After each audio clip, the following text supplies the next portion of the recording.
우리 옆 사람하고 인사 나누겠습니다. 사랑합니다. 축복합니다. 잘 나오셨습니다. 네, 감사드립니다. 우리가 계속해서 이스라엘 백성들에게 하나님께서 가르쳐 주셨던 5가지 제사법 공부하고 있는데 오늘 마지막 이제 속건제입니다. 첫 번째가 뭐라고 그랬죠? 번제, 두 번째 소제, 세 번째 화목제, 지난주에 속제제, 그리고 오늘 배울 속건제입니다. 뭐 연속해서 하진 않았지만은 이제 마지막 속건제에 대해서 말씀을 드리겠습니다. 현대에 들어와 모두가 이제 우리가 잘 살게 되었죠. 이렇게 잘 살게 되니까 물자들도 풍부해지기 시작하면서 아까운 줄 모르고 낭비하는 사람들이 많이 있는 것 같습니다. 이런 현상은 특별히 별 어려움도 없이 자란 우리 자녀 세대들에게 더 많이 나타나는 것 같습니다. 우리 막내 아이는 무언가 실수로 부서뜨리고 나서 괜찮아, 뭐 다시 사면 되지, 뭐 이렇게 아무렇지도 않게 말하고, 또 부서진 물건이 별것도 아니라는 식으로 이렇게 말해서 제게 야단을 맞은 적이 있었습니다.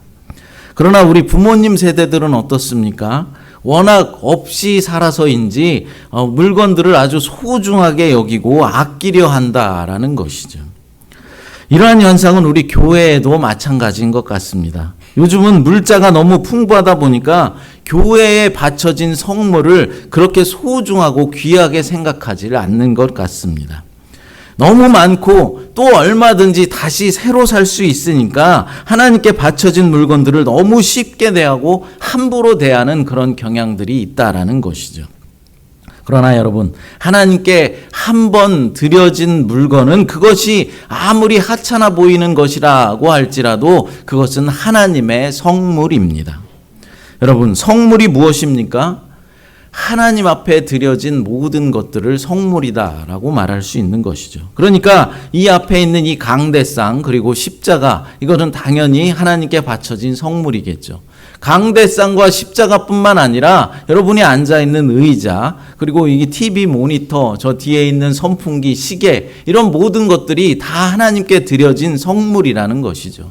심지어는 여러분들이 쓰는 숟가락 하나나 또 물티슈 한 장이라도 하나님께 바치기 위해서, 교회에 쓰여지기 위해서 바쳐진 물건이라면 그것도 하나님의 성물이다라고 말할 수 있는 것입니다.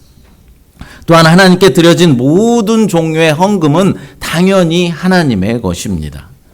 그런데 오늘날 많은 신자들이 하나님께 드려진 이 성물을 마치 자신의 것인 양 아무렇지도 않게 마음대로 쉽게 사용하려 한다라는 것입니다.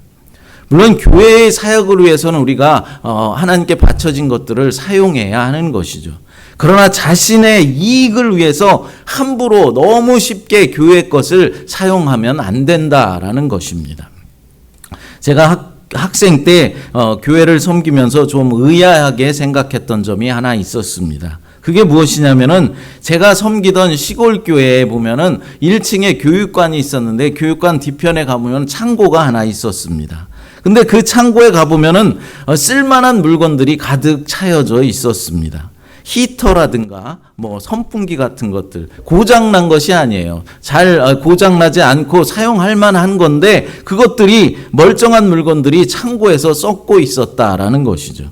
그때 제가 생각하길, 저 물건들을 좀 갖다가 내다 팔든지 아니면은 좀 성도들에게 나누어 주든지 아니면 가난한 사람들에게 주면 좋을 텐데 왜 저렇게 창고에다가 넣어놓고 썩힐까, 그런 생각을 했었습니다. 그런데 제가 신학을 하고 말씀을 공부해 보니, 특별히 오늘 본문의 말씀을 보니까 하나님께 바쳐졌던 모든 물건들은 성물이기 때문에 그 물건을 다시 개인 집으로 가져가서 사용하는 것이 죄를 짓는 일이다라고 생각해서 아마도 사람들에게 나누어 주지 않고 창고에 보관했던 것이다라는 사실을 알게 되었습니다. 물론 그것이 완전히 옳은 일이다라고 말할 수는 없는 것이죠. 왜냐하면 자원을 낭비하는 것은 하나님께서 원하시는 일이 아니기 때문입니다. 교회에서 쓰지 않는 물건이 있다면 상위 후에 꼭 필요한 사람에게 나누어 주는 것도 나쁜 일은 아니고 그게 죄를 짓는 일은 아닙니다. 하지만 우리가 정신만큼은 하나님 앞에 드려졌던 성물에 대한 귀중함을 가지고 살아가야 한다라는 것이죠. 함부로 교회 물건이나 교회의 돈을 함부로 사용해서는 안 된다라는 것입니다. 오늘 본문은 바로 하나님께 바쳐졌던 것들에 대해서 피해를 입혔을 때 그것을 깨닫고 죄의 용서를 빌면서 드렸던 제사, 바로 속건제에 대한 내용입니다. 속건제는 레위기 5장 14절부터 6장 7절에 기록되어져 있습니다. 이 속건제는 히브리어로 아샴인데 이것의 뜻은 보상제, 배상제라는 뜻을 가지고 있습니다. 그래서 속건제의 가장 큰 특징이 무엇이냐면은 죄를 지은 것에 대해서 보상하고 배상하는 데 있다라는 것입니다. 속건제를 드리려는 때는 두 가지의 경우가 있습니다. 하나는 하나님께 피해를 입힌 때와 하나님의 성물에 대해서 피해를 입힌 때와, 다른 하나는 사람에게 피해를 입힌 때 속건제를 드렸었습니다. 첫 번째, 하나님께 피해를 입혔다라는 것은 부지 중에 하나님의 성물에 대해서 범죄한 것을 말하는 것이죠. 여기서 하나님의 성물이란 하나님께 바쳐졌던 모든 것들이다 라고 말씀을 드렸습니다. 본문 15절부터 16절 같이 읽어보겠습니다. 누구든지 여호와의 성물에 대하여 부지 중에 범죄하였으면 여호와께 속건제를 드리되 내가 지정한 가치를 따라 성소의 세겔로 몇 세겔 은에 상당한 흠없는 수량을 양떼 중에서 끌어다가 속건제로 드려서 성물에 대한 잘못을 보상하되 그것의 5분의 1을 더하여 제사장에게 줄 것이요 제사장은 그 속건제의 수량으로 그를 위하여 속죄한즉 그가 사함을 받으리라. 아멘. 하나님께 바쳐졌던 성물에 대하여 물질적인 손상을 입혔을 경우에 속건제를 드리라고 말씀하고 있는 것이죠. 예를 들어서 이 강대상을 옮기다가 부서뜨렸거나 또 여러분이 앉아있는 의자를 부서뜨렸을 경우 이제 속건제를 드리라는 것입니다. 또한 이것에는 하나님께 드려야 할 거룩한 11조를 잘못하여서 다른 곳에 사용한 경우도 해당됩니다. 왜 그렇겠습니까? 11조는 하나님의 것이기 때문입니다. 이처럼 하나님의 성물에 대해서 죄를 지었을 때는 수량으로 속건제를 드리라고 말씀하고 있죠. 이와 더불어서 피해 입힌 것에 대해서 5분의 1을 더하여서 배상해야 한다라고 말씀하고 있습니다. 그러니까 예를 들어서 이 강대상이 100만 원이다 라고 한다면 이것을 옮기다가 잘못해서 부서뜨린 사람은 120만 원으로 배상을 해야 했다라는 것입니다. 지금까지 다른 제사에는 전혀 언급한 적이 없었던 배상이 이 속건제에는 가장 중요한 요소라는 것을 우리가 알 수 있는 것이죠. 두 번째로, 이웃의 재산에 피해를 입혔을 때도 속건제를 드리라고 했습니다. 레위기 6장 2절과 3절입니다. 누구든지 여호와께 신실하지 못하여 범죄하되 곧 이웃이 맡긴 물건이나 전당물을 속이거나 도둑질하거나 착취하고도 사실을 부인하거나 남의 잃은 물건을 줍고도 사실을 부인하여 거짓 맹세하는 등 사람이 모든 일 중에 하나라도 행하여 범죄하면, 아멘. 이웃에게 물질적인 손해를 입힌 경우로 예를 들어서 전당물에 대해서 신실하지 못한 경우를 예로 들고 있습니다. 그러니까 어떤 사람이 잠깐 내게 물건을 맡겼는데 나중에 찾으러 왔는데 언제 그런 물건을 맡겼습니까? 라면서 자신의 주머니로 임마이 포켓하는 것을 말하는 것입니다. 또한 도둑질을 한 거나 임금에 대해서 임금을 주어야 하는데 그 임금을 주지 않고 그 임금을 착취한 경우, 분실물을 취득하고서 줍지 않았다라고 부인하는 경우 등 이때도 속건제를 드려야 했다라는 것이죠. 이웃의 재산에 피해를 입혔을 때도 속건제를 드려야 하는 이유는 다른 사람에게 짓는 죄도 결국은 하나님께 짓는 죄로 간주되기 때문에 그렇습니다. 왜 그렇습니까? 다른 사람의 소유도 궁극적으로는 다 하나님의 것이기 때문입니다. 레위기 6장 5절과 6절 읽어보겠습니다. 그 거짓 맹세한 모든 물건을 돌려보내되 곧 그 본래 물건의 5분의 1을 더하여 돌려보낼 것이니 그 죄가 드러나는 날에 그 임자에게 줄 것이요 그는 또 그 속건 제물을 여호와께 가져갈지니 곧 내가 지정한 가치대로 양떼 중 흠 없는 수량을 속건 제물을 위하여 제사장에게로 끌고 갈 것이요. 아멘. 다른 사람에게 물질적인 피해를 입힌 경우에도 피해를 입힌 금액의 5분의 1을 더하여서 배상하고 속건제로 수량을 드리라고 말씀하고 있는 것이죠. 그렇습니다. 이 속건제의 특징이 바로 속건제물을 드리는 것과 동시에 반드시 피해에 대해서 보상을 해줘야 한다라는 것입니다. 먼저 배웠던 번제나 화목제, 속제제의 경우에는 배상에 대한 그런 내용이 전혀 없습니다. 또한 속건제만의 특징적인 것이 있는데 속건제의 제물은 반드시 무엇을 사용하라고 하고 있습니까? 수량만을 사용하라라고 말씀하고 있는 것이죠. 다른 제사는 제물로 어떤 것들을 사용했습니까? 소나 양, 염소, 비둘기 등 다양한 종류의 그런 제물을 드릴 수가 있었습니다. 그러니까 신분이나 경제적인 형편에 따라서 제물의 종류가 달라질 수 있었다라는 것이죠. 하지만 이 속건제의 제물은 오직 수량만을 드려야 했습니다. 그나마 다행인 것은 제물로 이제 소를 바치라고 하지 않고 양을 드리라고 한 것입니다. 소를 바쳐야 한다라고 했다면은 많은 사람들이 평생에 속건제를 단 한 번도 드릴 수가 없어서 성물에 대한 죄를 짓고도 용서함을 받을 수가 없었을 것입니다. 그럼에도 불구하고 수량 또한 상당한 경제적 희생을 감수해야 바칠 수 있는 그런 짐승이었죠. 이것은 무엇을 뜻하겠습니까? 예수님의 죽음이 죄인의 신분과 경제적인 어떤 여건에 상관없이 모든 사람의 죄를 대속했다라는 사실을 말씀해주고 있는 것입니다. 또한 제물을 수량으로만 제한한 것은 속건제의 특징이 피해에 대한 배상이 핵심이기 때문에 그렇습니다. 수량의 특징이 어떻습니까? 자꾸 들여받으려고 합니다. 들이받으려고 하는 그런 특징을 가지고 있죠. 그래서 다른 사람에게 자꾸 들이받으면서 피해를 입힌 것을 상징하고 있기 때문에 수량으로 제물을 드리라고 한 것입니다. 사랑하는 여러분, 죄는 하나님과 사람에게 피해를 입히는 것입니다.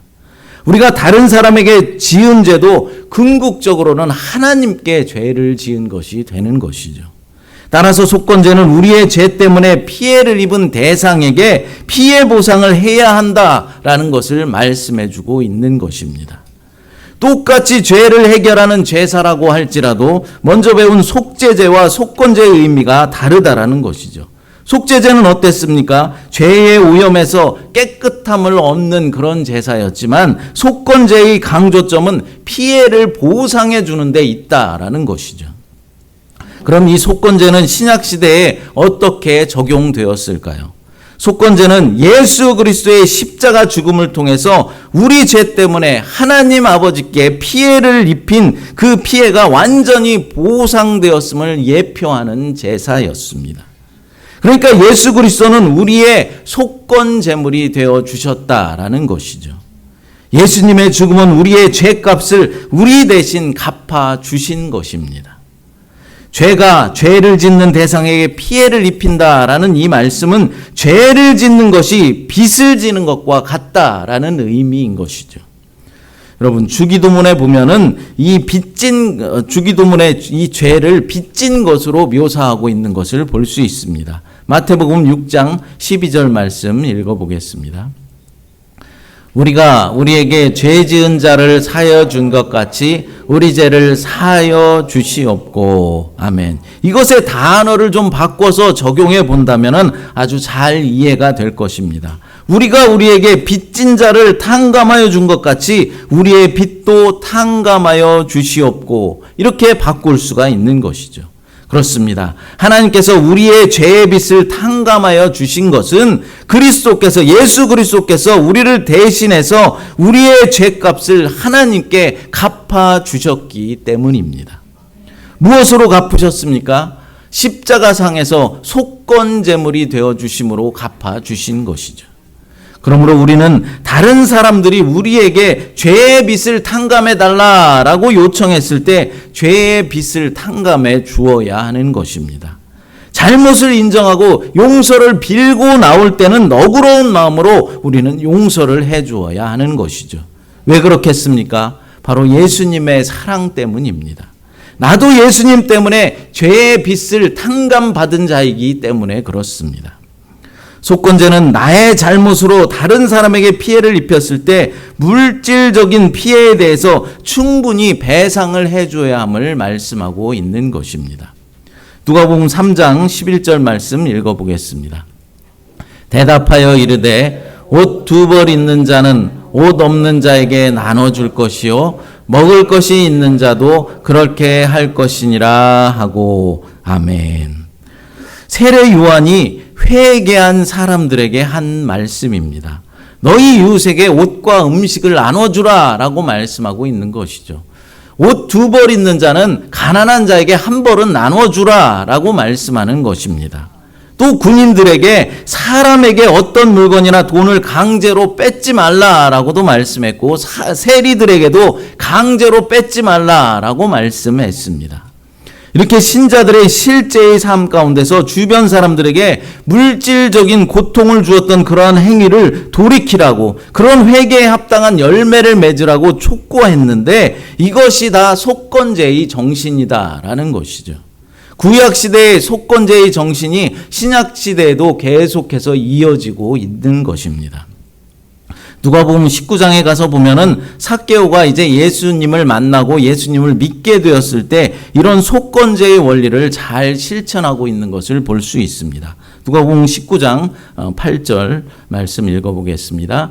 삭개오가 서서 주께 여짜오되 주여 보시옵소서 내 소유의 절반을 가난한 자들에게 주겠사오며 만일 누구의 것을 속여 빼앗은 일이 있으면 내 갑절이나 갚겠나이다. 아멘. 삭개오가 지금 뭐라고 말하고 있는 것입니까? 예수님을 믿게 된 이 삭개오는 자기 재산의 절반을 가난한 사람들에게 주겠다라고 말하고 있습니다. 그리고 남의 것을 속여서 빼앗은 일이 있으면은 4배로 갚아주겠다라고 말하고 있는 것이죠.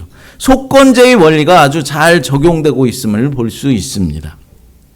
오늘날 우리 신자들은 다른 사람에게 피해를 입힌 것에 대해서 보상을 해줄 때 이 속건제에서 말하는 5분의 1이나 2배에서 4배의 배상을 문자적으로 지킬 필요는 없습니다. 그러나 오히려 상대방이 입은 물질적, 정신적 피해에 대해서 충분히 배상해 준다는 원칙을 가지고 실천을 해야 하는 것입니다. 그런데 많은 그리스도인들은 어떻습니까? 다른 사람들에게 잘못을 저지르고 물질적으로 정신적으로 피해를 입히고서도 그것에 대한 보상을 제대로 해주지 않는 경우가 너무나도 많습니다. 자신은 하나님께 회개했고 하나님으로부터 용서를 받았다라는 것이죠.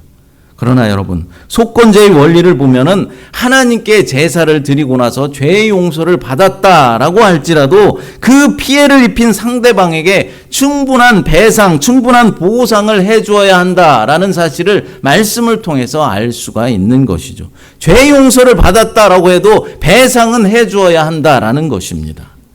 아주 오래된 영화지만 전도연이 주연으로 나왔던 밀양이라는 영화를 보면은 왜 하나님께 회개만 하고 끝나면 안 되는지, 피해자에게 배상을 해 주어야 하는지가 잘 나타나 있습니다. 영화의 내용 중에 이런 것이 있죠. 자신의 하나밖에 없는 아들을 이제 죽인 범인이 교도소에 있는데 그 교도소에 찾아가서 하나님의 사랑으로, 하나님의 그 용서함으로 저 범인을 용서해 줘야겠다라고 그 교도소를 찾아가는 장면이 나옵니다. 그 교도소에 찾아가서 이제 범인을 만나는데 하나님의 사랑으로 용서해 주겠다라는 그 말을 전하려는 것이죠. 그런데 교도소에서 만난 이 범인은 뭐라고 말합니까? 자신은 이곳 교도소에 들어와서 하나님을 만났고 하나님을 믿게 되었고 하나님으로부터 이미 죄 용서함을 다 받았다라고 평안한 얼굴로 말을 합니다. 피해를 당해서 고통 속에 살아야 했던 자신에게는 단 한마디 사죄도 없었으면서 말입니다.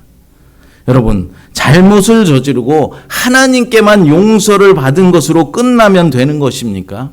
그렇지가 않습니다. 자신으로 인해서 피해 입은 사람이 있다면 그 사람에게 평생토록 사죄를 해야 하고 진심으로 자신으로부터 피해를 입은 사람을 도와주어야 하는 것이죠. 물질적인 배상도 충분히 해 주어야 하는 것입니다. 그래야만 그것이 진정한 회개고 하나님께로부터 진정으로 용서받은 것이 되는 것이죠. 사랑하는 여러분, 속죄제가 하나님의 계명에 분명히 나타난 어떤 율법을 어겼을 경우 그것에 대해서 용서받기 위해 드리는 제사, 그러니까 정결함을 받기 위해서 드렸던 제사라면은 속건제는 인간 상호 간의 문제 혹은 하나님의 성물에 대해서 범죄했을 때 그것을 용서받기 위해서 드리는 제사였는데 손해배상이 선행이 되었다라는 사실을 기억하시기 바랍니다. 일찍이 이사야 선지자는 속건제에 관련해서 다음과 같은 말씀을 했습니다. 이사야서 53장 10절 말씀입니다. 여호와께서 그에게 상함을 받게 하시기를 원하사 질고를 당하게 하셨은즉 그의 영혼을 속건제물로 드리기에 이르면 그가 씨를 보게 되며 그의 날은 길 것이요 또 그의 손으로 여호와께서 기뻐하시는 뜻을 성취하리로다. 아멘. 메시아가 당신의 영혼을 속건제물로 드리기를 원하셨다라고 말씀하시는 것입니다. 예수님은 자신을 속건제물로 드려서 우리의 죄의 빚을 탕감하시고 배상해 주셨습니다. 다 갚아주셨다라는 것이죠. 예수님께서 십자가상에서 마지막 한 말이 무엇입니까? 다 이루었다라는 말을 하셨는데 그 말씀의 뜻이 바로 이것입니다. 내가 다 갚아주었다, 다 배상했다라는 뜻입니다. 이런 예수님의 값비싼 희생 위에 우리의 삶이 지금 서 있는 것입니다. 만약 예수님이 그 빚을 갚으시지 않으셨다면 우리는 정말로 어마어마한 빚을 지고 마치 1만 달란트 빚진 자처럼 그 빚에 허덕이며 살아가는 그런 초라한 인생이 될 수밖에 없었을 것입니다. 라이언 일병 구하기라는 영화에 보면은 마지막 장면에 이제 다리를 미군들이 사수하려다가 많은 군인들이 죽임을 당하는 그런 장면이 나옵니다. 그때 라이언 일병을 구하기 위해서 그 임무를 맡았던 존 밀러라는 대위가 마지막 죽어가면서 남긴 단어 한마디가 있습니다. honest라는 단어죠. honest. 그 한마디 단어를 내뱉고 그는 이제 죽어갔습니다. 이 말의 의미가 무엇입니까? 진지하게, 값지게라는 뜻이죠. 그러니까 진지하게 살아라, 값지게 살아가라 라는 것입니다. 라이언 일병, 너 한 사람을 구하기 위해서 이렇게 많은 사람들이 죽었으니 그 희생이 헛되지 않도록 너의 삶을 이제 값지게 살아가야 한다라고 당부하고 있는 것입니다. 마찬가지입니다. 우리의 속건제물이 되신 예수님의 값진 희생 위에 우리는 살아가고 있다라는 것이죠. 그 값진 희생을 통해서 살아가는 우리가 싸구려의 인생이 되지 않도록 정말로 값비싼 삶이 되어야 한다는 것을 속건제를 통해서 우리가 깨닫게 되었으면 좋겠습니다. 우리가 예수님의 그 값진 희생으로 살았으니 우리의 삶이 값비싼 삶이 될 수 있도록 우리는 날마다 노력해야 하는 것이죠. 어떻게 하면 우리의 삶이 값비싼 삶이 될 수 있겠습니까? 값비싼 집에 살면 됩니까? 최고급 차량을 타고 다니면 됩니까? 날마다 비싼 음식들만 먹으며 살면은 값비싼 인생이라고 말할 수 있습니까? 아닙니다. 하나님의 것들에 대해서 귀중함을 가지고 하나님을 날마다 높이며 찬양하는 삶을 살아가는 것입니다. 또한 다른 사람도 귀중함으로 대하고 그들에게 그리스도의 사랑을 전하기 위해서 최선을 다하는 삶을 사는 것입니다. 가난한 이들에게 나의 것을 나눌 수 있는 삶을 사는 것입니다. 저와 여러분 모두가 하나님의 것들을 소중하게 생각하며 다른 사람을 사랑으로 섬기어서 그리스도의 사랑을 전하는 저와 여러분 모두가 되었으면 좋겠습니다. 이 시간 함께 하나님 어린 양 독생자 예수라는 찬양 부르시고 기도하도록 하겠습니다. 하나님 감사합니다. 우리의 속건제물이 되신 예수님을 기억하며 감사함을 드림은 물론이거니와 우리의 삶 속에서도 하나님의 것들을 늘 귀하고 소중하게 여기며 또한 이웃을 사랑으로 섬기고 가난한 이들에게 나의 것으로 나눌 수 있는 그런 넉넉한 마음을 허락하여 주시옵소서. 속건제물이 되신 예수님의 값진 희생 후에 우리가 살아가고 있다는 사실을 깨달아서 더욱더 주님을 사랑하고 주님께만 충성하는 삶을 살아갈 수 있도록 하나님 도와주시옵소서. 거룩하신 예수님의 이름으로 기도드리옵나이다. 아멘.